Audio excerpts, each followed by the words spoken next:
No caminho, alguns meninos que vinham da cidade começaram a caçoar dele, gritando: "Suma daqui, careca!" Voltando-se, olhou para eles e os amaldiçoou em nome do Senhor. Então, 2 ursas saíram do bosque e despedaçaram 42 meninos. Então o Senhor abriu a boca da jumenta e ela disse a Balaão: "Que foi que eu fiz a você para bater em mim 3 vezes?" "Quê? Um jumento falante? Como assim?" E aí, galera, tudo bem com vocês? Por acaso você já leu um texto bíblico e não entendeu absolutamente nada? Eu já. E você? Eu também. Estamos em um tempo de juventude em missão. E no Aprendiz de Discípulo, que alguns estão participando, estamos estudando Atos. Em Atos 8, a partir do verso 26, conta a história de Felipe e o etíope. Isso aí, galera, olha o que fala essa história. Fala que Felipe encontrou um etíope, ele estava lendo uma passagem bíblica e a pergunta de Felipe foi justamente essa: "Você está entendendo o que você está lendo?" O tema da nossa reflexão de hoje é: você entende o que lê?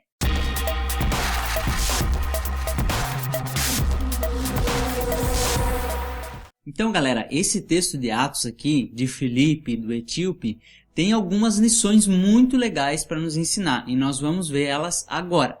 No versículo 31 diz o seguinte: "Como posso entender se alguém não me explicar?"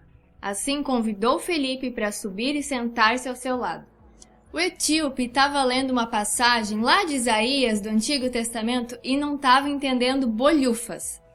Não é errado pedir ajuda para alguém que já conhece a palavra para explicar o que está escrito. Não tenha medo de pedir ajuda para algum líder para entender melhor o que a palavra de Deus diz.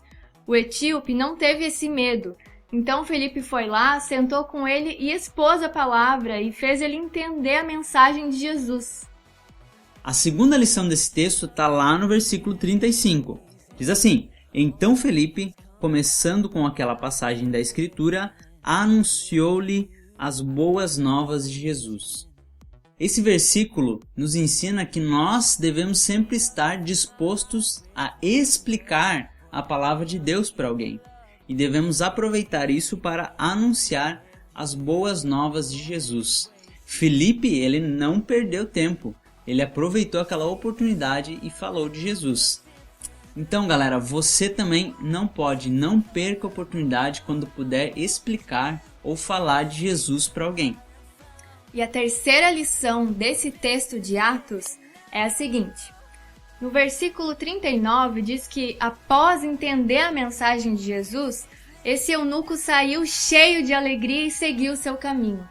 A mensagem de Jesus, depois de ser penetrada no nosso coração, depois que a gente entende essa mensagem, a nossa reação após isso deve ser alegria.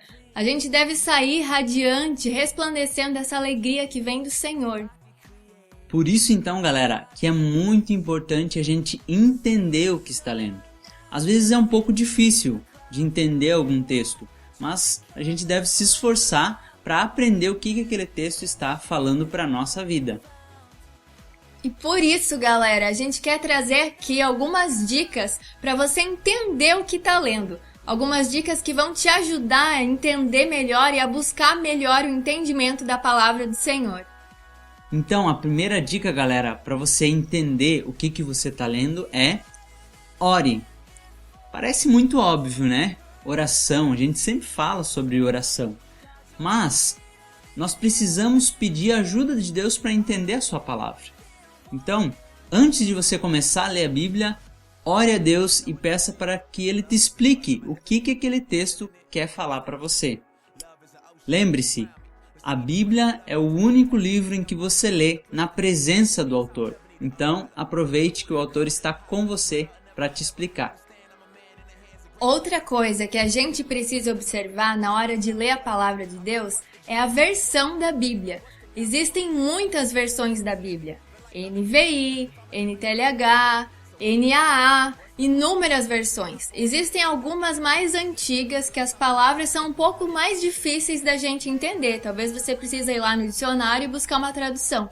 Mas a que a gente recomenda como liderança é NVI, Nova Versão Internacional, NVT, Nova Versão Transformadora, e também a NTLH, que é a nova tradução na linguagem de hoje, que traz uma linguagem bem simples para nós que somos jovens, adolescentes.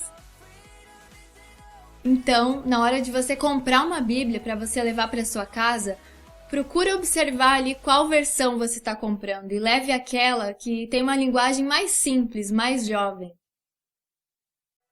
Outra dica muito importante é de você não ler apenas um versículo isolado.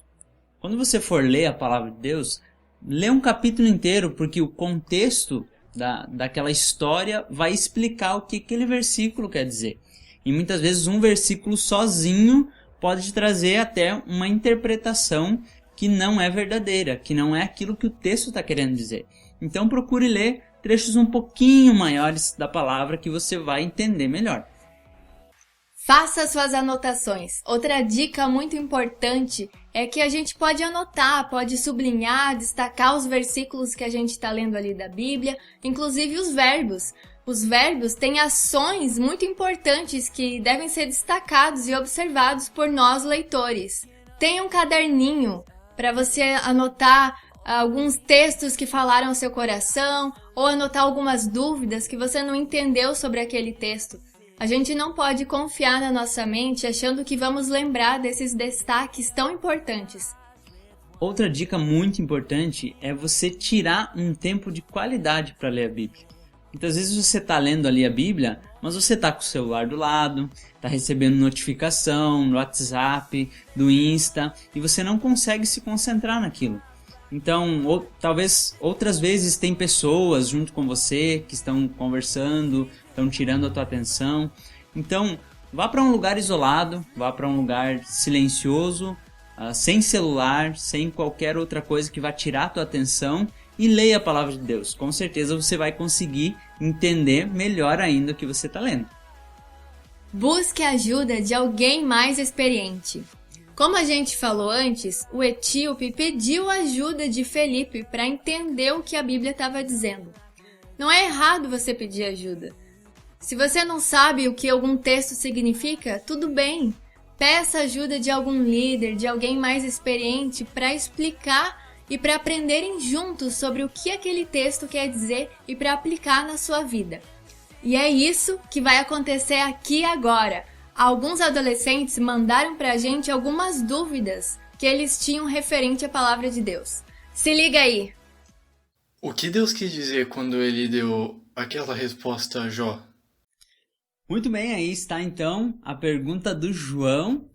Então, o João fez uma pergunta aí sobre o livro de Jó. Semana passada, o Josias, ele falou um pouquinho aí sobre a vida de Jó também, sobre os sofrimentos na vida de Jó. Então, olhando o livro de Jó, aconteceram muitas coisas, Ele perdeu tudo que ele tinha e perdeu os filhos, perdeu a sua casa, perdeu os seus bens, perdeu a sua saúde. E aí muitos amigos vieram falar um monte de coisa para ele, querendo dar alguns conselhos, uns conselhos meio furados, alguns. E Jó também, ele acaba reclamando um pouquinho da situação. E chega um momento ali, a partir do capítulo 38, que Deus, ele vem responder a Jó, responder todos os questionamentos que Jó fez até ali. E esse é o ponto culminante do livro de Jó, é o ápice do livro em que Deus responde a Jó. E ele responde a Jó fazendo uma série de perguntas a respeito do universo e de toda a sua criação. Deus mostra a sua grandeza, Deus se revela para Jó. Antes, Jó tinha desafiado a Deus e agora Deus o desafia. Então o texto fala que Deus, ele falou com Jó no meio de um redemoinho. Olha só que loucura, né? Coisa louca. Nesse ponto, Deus, ele está prestes a aliviar o sofrimento de Jó. Ele passou por tanta coisa ruim e a partir desse momento ele começa a falar porque ele está se encaminhando para aliviar tudo aquilo que estava acontecendo com Jó. Mas antes disso, Deus precisava dar uma lição em Jó. E o resultado disso é que Jó humilha-se, arrepende-se de ter questionado a Deus e ele vê o quão grande esse Deus é. Isso aí, Deus ele restaura muitas coisas na vida de Jó. Lá em Jó 42 a gente vê isso.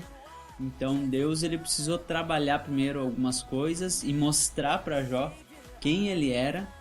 E no momento que Jó entendeu quem Deus era, que ele não poderia questionar daquela forma como ele questionou, Deus restaura a vida de Jó, e abençoa a vida dele.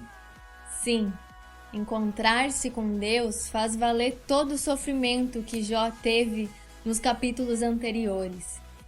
E ele até fala, que antes eu conhecia só de ouvir falar, mas agora eu tenho uma experiência contigo. Então, a resposta de Deus ali para Jó é para que Jó tivesse uma completa compreensão de quem Deus era. E a partir desse momento, Deus começou a aliviar o sofrimento de Jó e restaurar a vida dele. Então, João, não sei se a gente respondeu a tua pergunta, mas se ficar alguma dúvida ainda, você pode vir falar com nós ou algum dos líderes, aí a gente pode bater um papo ainda sobre isso, beleza? E aí, gente, beleza? Eu me chamo Ana e a minha pergunta é a seguinte: como ficarão as nossas relações com as pessoas que a gente conhece hoje em dia quando Jesus voltar e a gente for morar no paraíso, porque vai ser uma coisa louca, tudo diferente. Enfim, como vai ficar, né? As pessoas que a gente conhece, as pessoas que amamos. Caramba, que pergunta, hein? Muito boa pergunta, Ana. Pela graça. Então, a primeira coisa que a gente tem que pensar é se nós teremos consciência das coisas daqui da terra quando estivermos lá no céu. Então, a resposta para essa pergunta é sim. Alguns textos bíblicos nos levam a pensar que sim. Então, a gente pode lembrar lá do texto de Lucas 16, que fala da história do rico e Lázaro. E a palavra fala que, de alguma forma, eles se viram e se reconheceram. Então, quer dizer que você vai poder reconhecer pessoas no céu. Outros textos também, como o do ladrão na cruz, Jesus, conversando com o ladrão na cruz, disse que hoje mesmo estarás comigo no paraíso. Então quer dizer que ele reconheceria Jesus lá no paraíso. E também a palavra diz que nós conheceremos Abraão, Isaque e Jacó. Então quer dizer que nós conheceremos pessoas lá que eram daqui da terra. Sobre a questão de laços familiares, a Bíblia fala um pouquinho sobre isso, mas provavelmente nós não teremos laços familiares lá no céu. Isso mesmo, a Bíblia ela não fala especificamente de como serão os nossos relacionamentos que a gente tem aqui na Terra, lá no céu.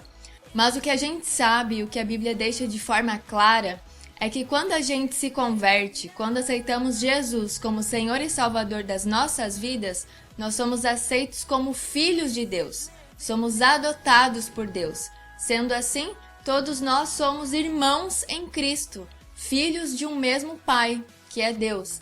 Então, no céu, nós seremos todos uma grande família. E falando especificamente sobre casamento, existe um texto em Mateus 22, onde os saduceus, que eram um grupo religioso, estavam testando Jesus acerca de um acontecimento. Quando uma mulher ficava viúva, existia uma lei chamada a Lei do Levirato, que dizia que essa mulher deveria se casar com o irmão do seu marido. Então esse povo saduceu estava testando Jesus, perguntando se no céu com quem essa mulher seria casada, se era com o primeiro marido ou com o segundo. Então Jesus responde eles da seguinte forma: vocês estão enganados porque não conhecem as Escrituras nem o poder de Deus. Na ressurreição, as pessoas não se casam nem são dadas em casamento, mas são como os anjos no céu. Então a Bíblia é clara, no céu não haverá casamento. O casamento é aqui na terra até que a morte nos separe. Aí talvez você pode se perguntar, mas será que nós não vamos ficar tristes se nós chegar lá no céu, por exemplo, e não encontrar alguém da nossa família? A palavra de Deus diz que no céu não haverá tristeza e nem dor. Por quê? porque a alegria de estar no céu, a alegria de estar com Jesus vai ser muito maior do que qualquer outra tristeza, vai ser muito maior do que qualquer sofrimento. Esse é um assunto que gera ainda muita conversa, mas se quiser a gente pode um dia conversar sobre isso. Olá, meu nome é Thiago e a minha pergunta é: qual que é a importância do uso de outras referências além da Bíblia para o entendimento e ensino da palavra? Assim também como isso ajuda a complementar o entendimento e ter uma ideia maior do todo. Qual que é a importância do uso dessas outras referências? Obrigado. Boa, Tiagão, muito boa pergunta. Tem tudo a ver com o que a gente está falando aqui hoje, né? Então, assim, a primeira coisa que a gente tem que pontuar é que a Bíblia é o único livro inspirado. Então, a única referência que você vai ter que de 100% de certeza de inspiração e que não tem nenhum erro é a Bíblia. Beleza? Sim, a Bíblia é o único livro inerrante e inspirado por Deus. Mas existem alguns outros materiais que nos auxiliam nessa jornada de estudo, de interpretação da Bíblia também. O que a gente aconselha é que primeiro a gente precisa ler a Bíblia e destacar ali alguns pontos de interpretação, o que você entendeu, o que não entendeu, fazer os teus destaques e só depois, então, procurar um outro material de auxílio. Existem algumas bíblias de estudo que já vêm alguns comentários inseridos ali nela. Mas esses comentários foram escritos por pessoas após a escrita da Bíblia, foram colocados depois e até mesmo podem conter erros, afinal somos todos humanos e podemos falhar. É preciso lembrar que esses comentários bíblicos foram escritos por pessoas estudiosas que estudaram e se capacitaram para escrever sobre isso. Mas também existem alguns que não são tão levados a sério, que têm uma teologia errada, acabam se posicionando de uma maneira que não agrada a Deus. Então devemos avaliar muito bem comentários de quem que estamos lendo. Outra ferramenta que temos, que é muito usada hoje, é a internet. A internet tem muita coisa boa, galera. Tem coisas muito boas, mas também tem muita coisa ruim. Então o segredo é você saber selecionar aquilo que você vai usar. E talvez até pedir ajuda de algum líder para indicar algum autor que seja confiável e que você possa se basear naquilo que ele escreveu. Mas, resumindo então a tua pergunta, não é errado buscar auxílio em outros materiais além da Bíblia para entender o que ela diz. Mas a primeira coisa que devemos fazer é ler profundamente e refletir sobre a palavra de Deus. Olá, líderes do Move. Eu gostaria de fazer uma pergunta para vocês. Como é que podemos fazer para manter uma boa saúde espiritual em tempos difíceis? Muito boa pergunta, Matheus. Cabe muito bem com os tempos que vivemos hoje, né? Primeiramente, nós precisamos saber e entender que Deus é soberano e está no controle de tudo, inclusive dessa pandemia que a gente está vivendo. Outra coisa que você precisa fazer é participar das atividades do Move Teens, e essa é muito importante. Existe uma história que nos compara como uma fogueira, uma chama, e todas as brasas, enquanto elas estão juntas, elas estão acesas. Mas quando uma delas se isola, sai do meio das outras, ela se apaga. Por isso, se isolar não é a melhor coisa quando você está passando por um momento assim. Uma coisa muito legal que eu quero compartilhar com vocês é que em 2 Crônicas, quando Josafá estava em um momento de angústia, ele orientou seu povo a fazer 4 coisas. Buscar a Deus sem parar todos os dias, reconhecer a soberania de Deus. Deus é soberano, é grande, é maravilhoso, é poderoso e está no controle de toda a situação. Lembrar o que o Senhor já fez nas nossas vidas, todas aquelas coisas boas que a gente já viveu durante o ano passado, no Move, naquela época que a gente podia se abraçar, se encontrar. Olha só quanta coisa Deus já nos presenteou. E cante, isso mesmo, cante. A música tem um poder muito legal de trazer alegria aos nossos corações, muda completamente o nosso dia. Então cante, escute músicas que falem do amor de Deus. Jesus Cristo, Rei dos Reis, nos trouxe a redenção, a esperança. graça e paz nos revelou. E você que está assistindo aí em casa também pode participar do vídeo. Mande as suas dúvidas pra gente através do WhatsApp, Instagram, que os líderes do Move Team estarão respondendo. Beleza? Beleza, um grande abraço então e até a próxima. Tchau!